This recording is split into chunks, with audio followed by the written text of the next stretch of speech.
My name is Jack. I've been married to Alyssa for 7 years, and for the most part, I thought we had a solid relationship. Sure, we had our ups and downs, but who doesn't?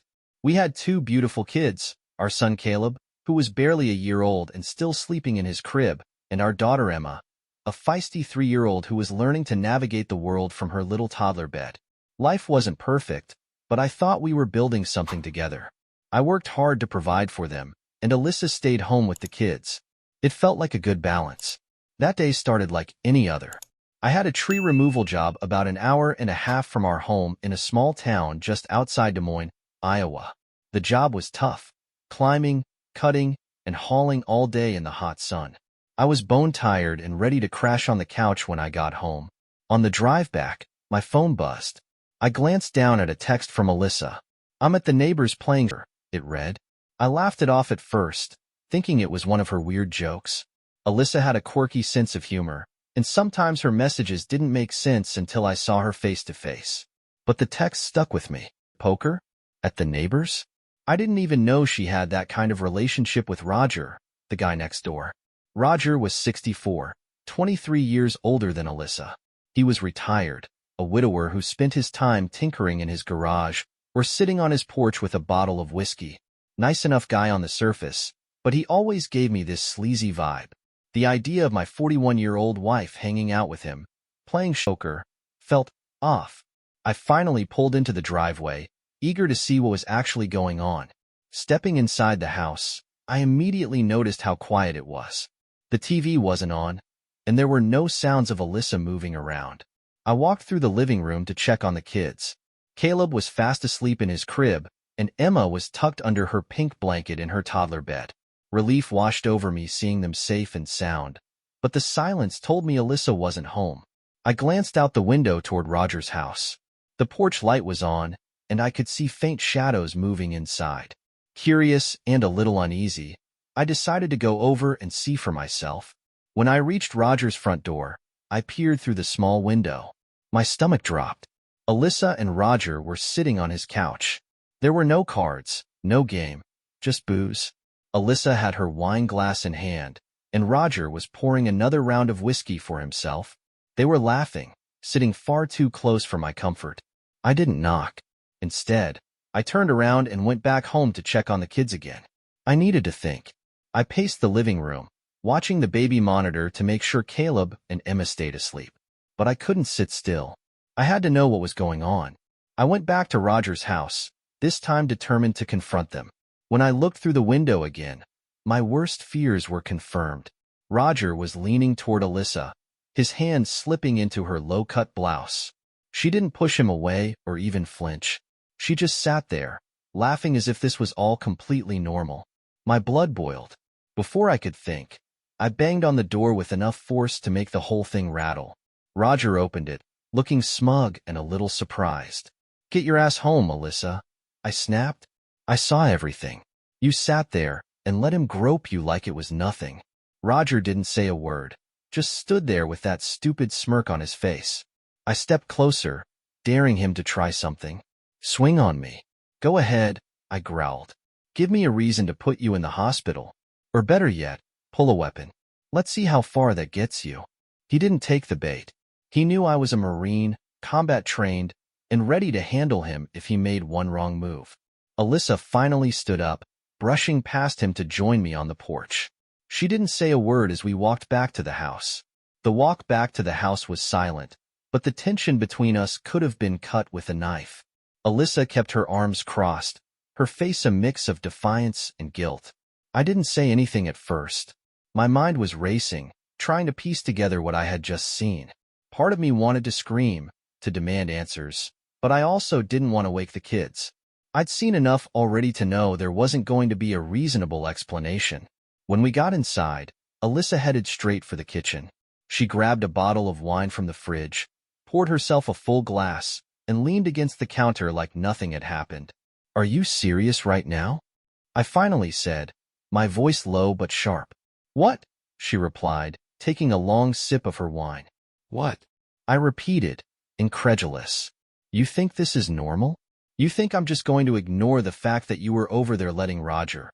I stopped myself, too disgusted to even finish the sentence. Her eyes narrowed. Don't start, Jack. You don't know what you saw. Oh, I know exactly what I saw, I snapped. I saw you sitting there while he had his hand down your shirt. You didn't stop him. You didn't push him away. You just sat there, Alyssa. What the hell is wrong with you? She rolled her eyes, which only fueled my anger. You're blowing this way out of proportion. We were just having drinks. It's not like anything actually happened. Not like anything actually happened? I repeated, my voice rising. You left our kids alone in the house so you could go drink with the neighbor and let him grope you. You don't think that's a problem? Her expression shifted slightly, a flicker of guilt crossing her face, but she quickly masked it with anger. Don't you dare lecture me about leaving the kids alone, she shot back. You're gone all the time for work. I'm the one who's here day in and day out, taking care of them. God forbid I take a break once in a while. That's not a break, Alyssa, I said through gritted teeth. That's betrayal. And don't try to make this about me. You screwed up. Own it. Instead of responding, she stormed off to the bedroom and slammed the door. I stood there in the kitchen, fists clenched, trying to calm myself down.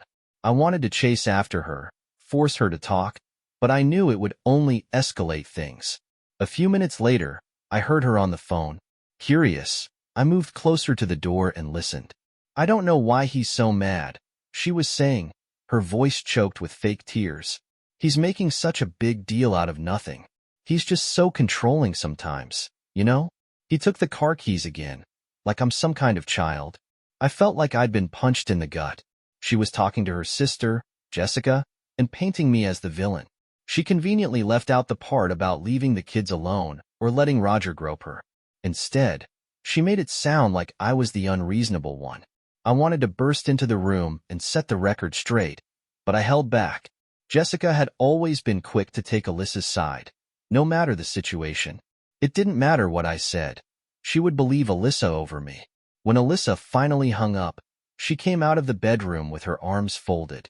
I'm going to bed, she said flatly, avoiding eye contact. I stood there, staring at her, waiting for some kind of apology, some acknowledgement of what she'd done. But she just walked past me without another word. I slept on the couch that night, though I didn't get much sleep. My mind kept replaying everything. The text message, the scene at Roger's house, the way Alyssa tried to twist the story to make me the bad guy. I kept thinking about our kids, about how vulnerable they were, and how easily this could have gone worse. By the time morning came, I was no closer to figuring out what to do. All I knew was that things couldn't stay the way they were. The next morning, I woke up with a pounding headache, not from drinking but from the weight of everything on my mind. Alyssa was still asleep in the bedroom when I got up to check on the kids.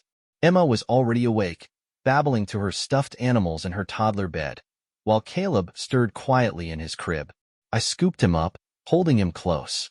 His little giggle felt like the only bright spot in an otherwise dark cloud of emotions. As I was making breakfast, my phone buzzed on the counter. At first, I thought it might be Alyssa trying to apologize, but when I picked it up, the number was unfamiliar. Hello? I answered cautiously. Is this Jack? A gruff male voice asked. Yeah, who's this? This is Brian, Roger's nephew. I think we need to talk about something important. I frowned. I barely knew Roger had family, let alone someone who would be calling me out of the blue. Okay, what's this about? It's about last night, Brian said, his tone serious. And about Roger. Can we meet somewhere? I think you need to know what's really going on. My gut told me this wasn't going to be good, but I agreed. We set a time to meet at a local diner. I told Alyssa I was running errands. She didn't even ask where I was going, and drove off, my stomach churning the whole way there. When I arrived, Brian was already sitting at a booth near the back. He looked like a younger, rougher version of Roger, maybe mid-40s, with a thick beard and a leather jacket. He didn't waste any time getting to the point. Listen, I don't know how much you know about my uncle, he started, but I'm guessing last night wasn't the first time he's crossed the line with your wife. The words hit me like a brick. What are you talking about? Brian sighed, running a hand through his hair. Roger's got a history, man. He's done this kind of thing before, getting too close to women, especially ones who are married. He's sneaky about it, but I've seen it happen more than once. I clenched my jaw, anger bubbling up.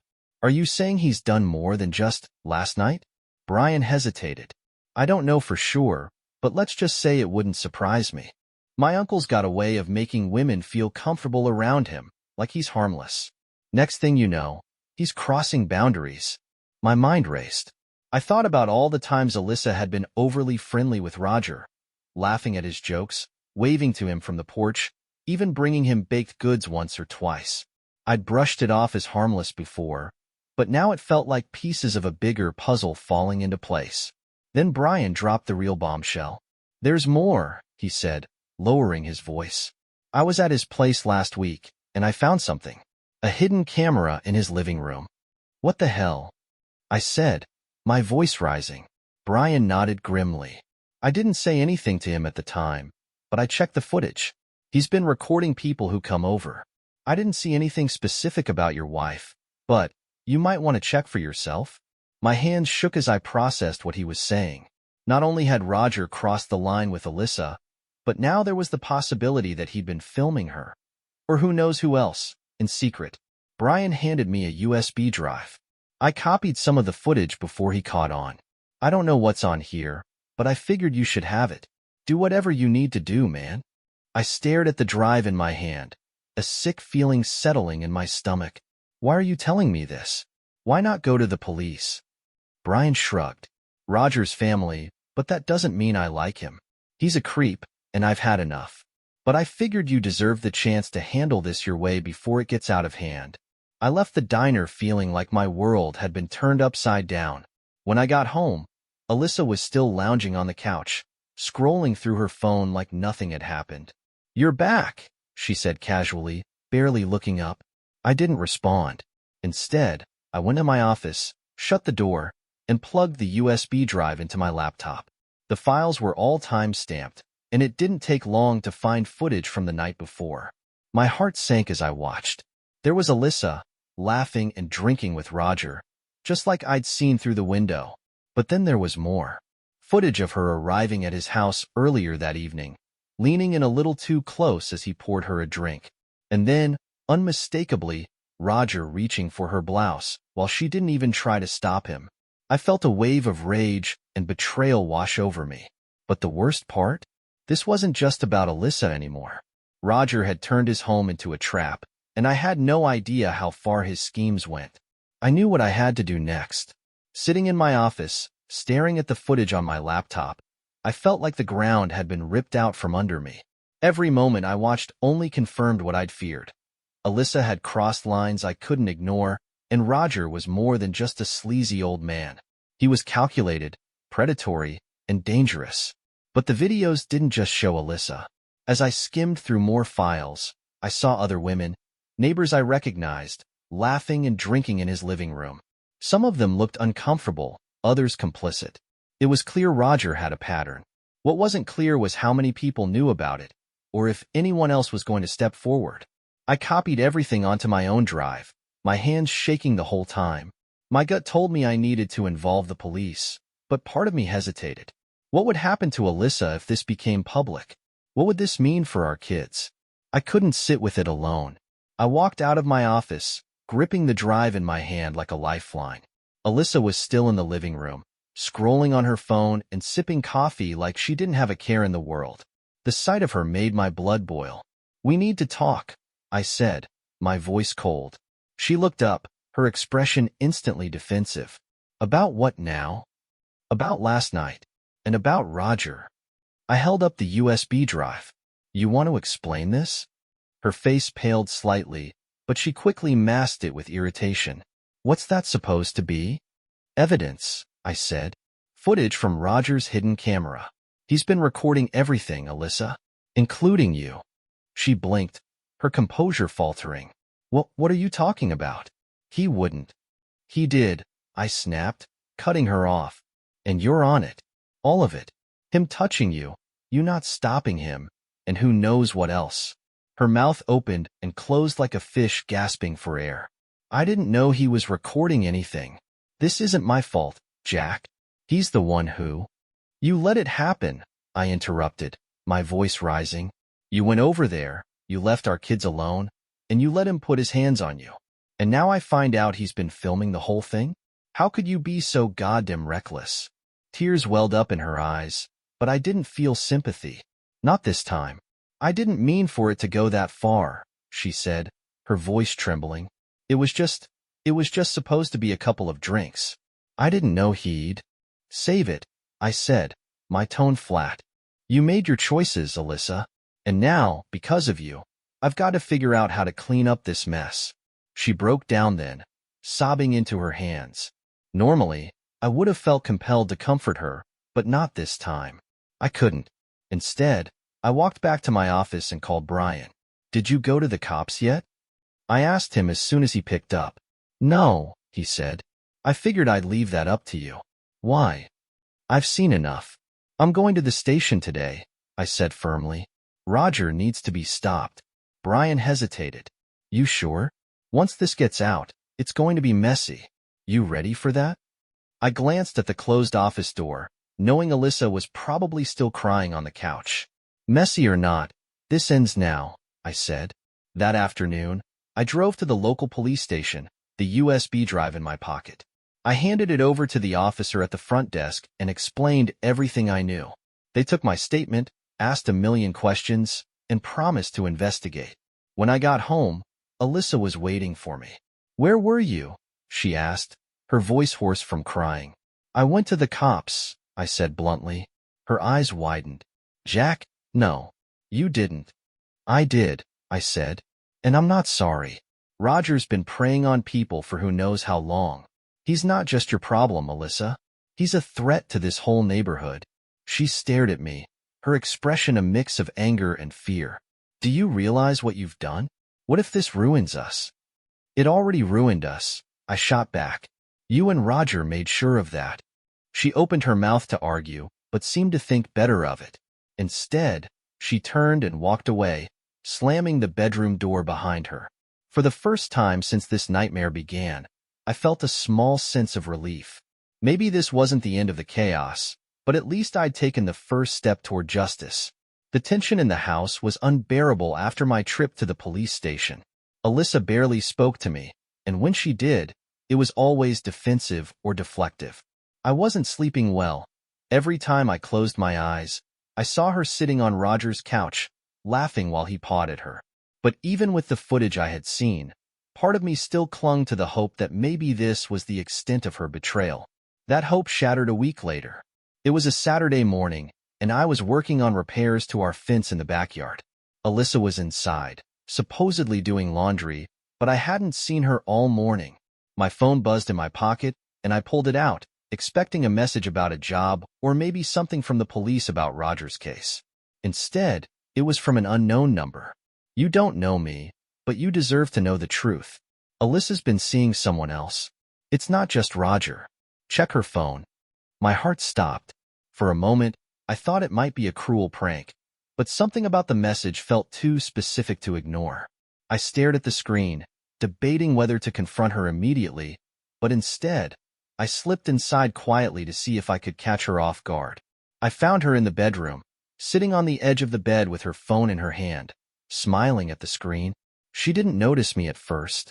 When I stepped closer, she jumped and quickly locked her phone. What are you doing? I asked, trying to keep my voice calm.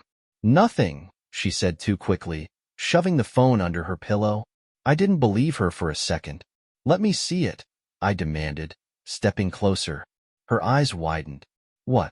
No, that's my personal business. Personal business? I repeated, my voice rising. After everything that's happened, you think you still get to keep secrets from me? Hand it over, Alyssa. She shook her head, clutching the pillow like it was a lifeline. You're being paranoid. Just drop it, Jack.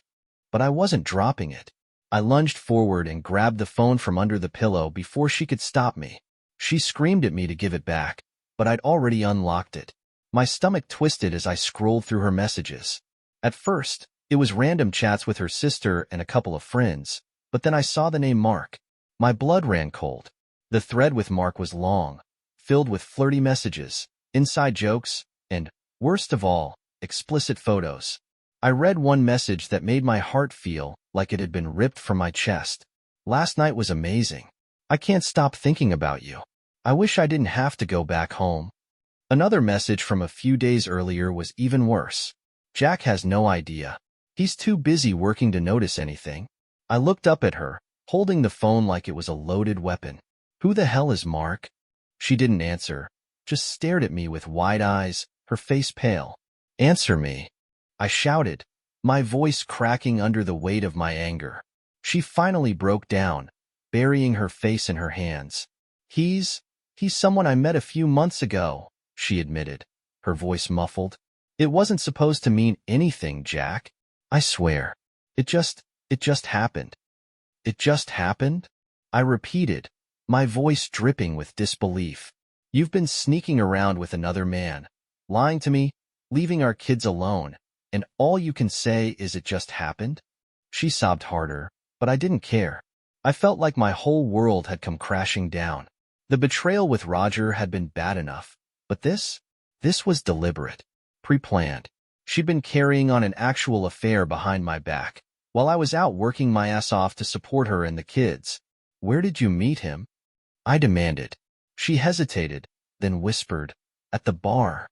The bar, I repeated, shaking my head in disgust. So while I was out working late, you were at a bar meeting men like Mark? Is this who you've become, Alyssa? A cheater? A liar? I didn't mean for it to go this far, she sobbed. I was lonely, Jack. You're never around, and I needed someone to talk to. Talk to? I said bitterly, holding up the phone. This isn't talking, Alyssa. This is cheating. You betrayed me, and you betrayed our family. Do you even care about what you've done? She didn't answer, just kept crying into her hands. I couldn't take it anymore. I left the room, slamming the door behind me. My hands were shaking, my heart racing as I tried to process everything. The text from the unknown number, the messages with Mark, her excuses. It all painted a picture I couldn't ignore. I'd spent so long trying to convince myself that Alyssa's mistakes were just that, mistakes. But now I saw the truth. This wasn't a one-time lapse in judgment. This was who she was now, and I wasn't sure if I could ever forgive her for it. I stayed in my office for hours after finding out about Mark, trying to piece everything together. I didn't want to talk to Alyssa. I couldn't. Every time I thought about her texts with him, my blood boiled. My mind kept going back to that anonymous message. Who sent it? And why? By evening, I decided to track the number. I used a reverse lookup app, and my stomach dropped when it returned a result. Roger. Of course it was him. I should have known. The smug bastard had been manipulating things from the start. But why would he rat out Alyssa's affair? Was it jealousy? A way to gain leverage? I needed answers. I stormed out of the house, ignoring Alyssa's protests, and marched over to Roger's place. I didn't bother knocking. I pounded on the door until he opened it, his face as smug as ever. Well, he said, leaning against the doorframe. Jack, what brings you over tonight? You sent me that text, I said, my voice like steel. He raised an eyebrow, feigning innocence. What text? Don't play games with me, Roger, I snapped. I traced the number. You told me about Alyssa and Mark. Why?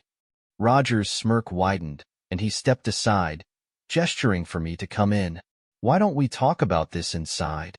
I didn't want to go in, but I also didn't want him causing a scene in the neighborhood. Reluctantly, I followed him into the living room, the same place where I'd seen him groping my wife. Have a seat, he said, gesturing to the couch. I'm not here to sit, I said. Just tell me why you sent the message. Roger chuckled and poured himself a drink. You're a straightforward guy, Jack. I like that. Fine, I'll tell you. I sent the message because I thought you deserved to know the truth. Alyssa's been playing you for a fool. And frankly, I'm tired of cleaning up her messes. Cleaning up her messes? I repeated, confused. Roger took a sip of his drink and sat down. You really don't know your wife, do you? She's been over here more times than you realize. And not just for drinks. I clenched my fists. Get to the point, Roger. She came to me a few weeks ago with a proposition, he said, his smirk turning into something darker. She wanted me to join her and Mark. You know, a little fun. A threesome. I stared at him, my mind spinning. You're lying. Am I? Roger said, leaning back in his chair. Ask her yourself. She came over here after meeting Mark at the bar. Told me all about it. Said you were too boring to satisfy her anymore. She thought I'd jump at the chance. And honestly, I considered it. But then I realized something. What's that? I asked through gritted teeth. He grinned. It's more fun to watch her squirm. To see how far she'll go before it all falls apart. I felt like I was going to be sick. Roger wasn't just a creep. He was a sadist. He'd been playing both sides, feeding Alyssa's self-destruction while keeping me in the dark. You're disgusting, I said, my voice low. Maybe, he said with a shrug, but at least I'm honest about who I am. Can you say the same about her? I couldn't take it anymore. I turned and walked out, slamming the door behind me. My head was spinning as I made my way back home. When I got inside, Alyssa was waiting in the kitchen, her arms crossed. Where did you go? She demanded. To see Roger, I said bluntly. Her face went pale. Why would you do that? Because I know what you've been planning, I said, stepping closer. You wanted to bring Mark over there. You wanted a threesome with that disgusting old man. How could you even think about doing something like that? Alyssa's eyes widened, and she shook her head. That's not true. He's lying, Jack. He's just trying to mess with your head.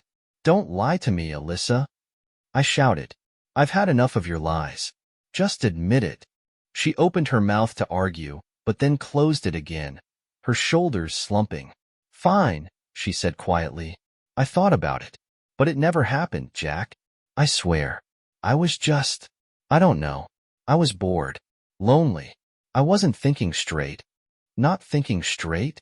I repeated, laughing bitterly. You've gone so far past not thinking straight, I don't even know who you are anymore. Her eyes filled with tears, but I didn't care. I was done with her excuses.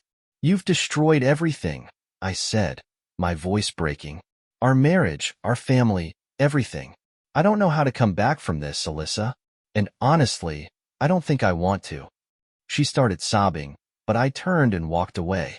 For the first time, I felt certain about what I needed to do. I didn't sleep that night. Every time I closed my eyes, I saw Alyssa's face. Her tears, her lies, her betrayals. The thought of her plotting a threesome with Roger and Mark was more than I could handle. It wasn't just about cheating anymore.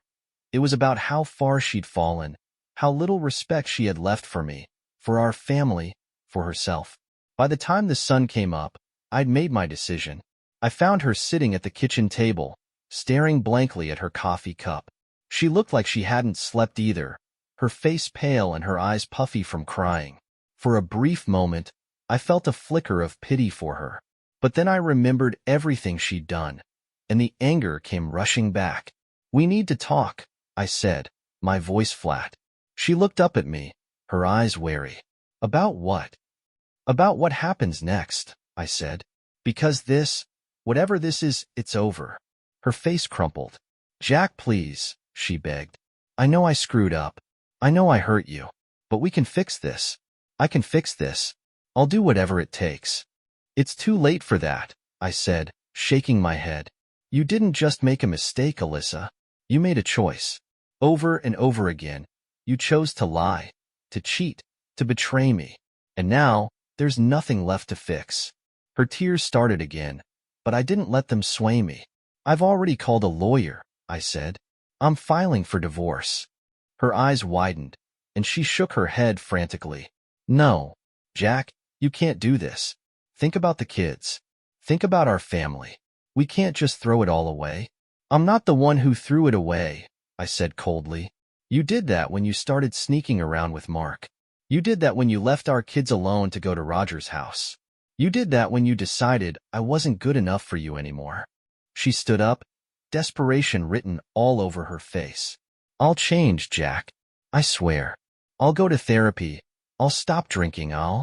Stop, I said, holding up a hand. You don't get to make promises now. You've made enough of those already, and you've broken every single one. I'm done listening to your lies. She sank back into her chair, sobbing into her hands. Part of me wanted to comfort her, to tell her it would be okay. But I couldn't. Not this time. I left the kitchen and went to check on the kids. Caleb was still asleep in his crib, his little chest rising and falling with each breath. Emma was awake, playing quietly with her toys. She looked up at me with a big smile, completely unaware of the storm raging around her. "Daddy, will you play with me?" she asked, holding up a doll. "Of course, sweetheart," I said, sitting down on the floor next to her. For the next hour, I let myself forget everything and just focused on her. She didn't deserve to be caught in the middle of this mess, and I was determined to protect her and Caleb from as much of it as I could. Later that day, I packed a bag for myself and the kids. I didn't want them in the house with Alyssa anymore, not after everything that had happened. "Where are you going?" she asked when she saw me loading the kids into the car. "To my parents' house," I said. "We need some space. I'll come back to get the rest of my things later." "Jack, please," she said, following me to the car. "Don't do this. Don't take the kids away from me."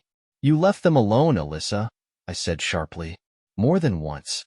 I should have called the cops on you the first time it happened, but I didn't, because I thought you could change. I was wrong." She stood there on the driveway, crying as I pulled out and drove away. When I got to my parents' house, I told them everything. My mom was horrified, my dad furious. They offered to help in any way they could, and for the first time in weeks, I felt like I had some support. That night, after the kids were asleep, I sat in the guest room and thought about everything that had happened. The betrayal, the lies, the manipulation. It was all too much. But as painful as it was, I knew I was doing the right thing. Alyssa had made her choices. Now it was time for me to make mine. 2 weeks after I left the house with the kids, the papers were ready. My lawyer, a no-nonsense woman named Karen, had drafted everything. Custody arrangements, division of assets, and a no-contact clause regarding Roger, all meticulously laid out. Sitting in her office, flipping through the pages of my divorce petition, I felt a mix of emotions. Sadness for the life I thought I had. Anger for the betrayal that had shattered it. Relief that I was finally taking control. "This is a strong case," Karen said, tapping a pen against her desk. "Between the evidence of her neglect, leaving the kids alone, and her affair, you have a very good chance of getting full custody." I nodded, my jaw tight. "That's all I care about. My kids don't deserve to be dragged through this mess." Karen smiled sympathetically. "You're doing the right thing, Jack. Now let's talk about Roger." The police had contacted me earlier that week with an update. Roger's house had been searched, and they'd found more hidden cameras, one in his living room, another in the guest bathroom. The footage on his computer was damning. Multiple women, including Alyssa, had been recorded without their knowledge. "He's being charged with illegal surveillance and invasion of privacy," Karen said, reading from the police report. "Depending on how many victims come forward, he could be looking at serious jail time." I clenched my fists. It wasn't enough. After everything he'd done, I wanted him locked away for good, but I knew I had to let the legal system handle it. The day I handed Alyssa the divorce papers was one of the hardest of my life. I met her at the house while the kids were at my parents'. She opened the door, looking like a shadow of her former self, her hair unkempt, her face pale. "Jack," she said softly, her voice trembling. "You came back?" "I'm not staying," I said, holding up the envelope. "These are for you." She took the papers, her hands shaking. "Divorce?" "I told you it was over, Alyssa," I said, my voice steady but cold. "This is the next step." Tears filled her eyes. "Please, Jack, don't do this. I'll go to therapy. I'll stop drinking. I'll do anything you want. Just don't end us." "There is no us," I said. "Not anymore. You made sure of that." She collapsed onto the couch, sobbing into her hands. For a moment, I almost felt sorry for her. But then I remembered the messages with Mark, the nights she left the kids alone, the lies she told to cover her tracks. "I'll give you time to find a place," I said, "but I'm keeping the house, and the kids stay with me." She looked up, her face streaked with tears. "You can't take them from me. They're my babies." "You left them alone to go drink with Roger," I said, my voice rising. "You put your own selfish desires ahead of their safety. You don't get to play the victim here." She didn't argue after that. She just sat there, clutching the papers, as I turned and walked out. A month later, Roger was sentenced to 3 years in prison. Several women had come forward to testify against him, including 2 neighbors who had been recorded without their knowledge. Alyssa, to her credit, cooperated with the investigation, giving a full statement about his hidden cameras. The day his sentence was announced, I felt a weight lift off my shoulders. Roger was finally facing the consequences of his actions. He wouldn't be able to manipulate or hurt anyone else, at least not for a while. The divorce was finalized 6 months later. I was awarded full custody of Caleb and Emma, with Alyssa granted supervised visitation. She moved in with her sister and started attending therapy, but I kept my distance. My priority was my kids, and I wasn't about to let her disrupt the stability I was trying to build for them. Life wasn't easy as a single dad, but it was peaceful. No more lies, no more betrayals, no more chaos. I poured myself into my work and my kids, and slowly, things started to feel normal again. One night, as I was tucking Emma into bed, she looked up at me with her big, innocent eyes. "Daddy, are you happy now?" she asked. I smiled and kissed her forehead. "I'm getting there, sweetheart. One day at a time." Looking back, I can see how blind I was to the cracks in my marriage. I ignored the warning signs, made excuses, and held on longer than I should have. But if there's one thing I've learned, it's this: love isn't enough. Trust, respect, and honesty are just as important. Without them, love can't survive. To anyone listening this who's going through something similar, I'll say this: don't ignore the red flags. Don't let your love for someone blind you to who they really are. And most importantly, don't be afraid to walk away when it's clear they don't value you. I did, and it was the hardest thing I've ever done, but it was also the best decision I've ever made. Share your thoughts in the comments below. Thanks for watching, and don't forget to subscribe to Cheating Storytelling for more gripping real-life tales. Catch you in the next video.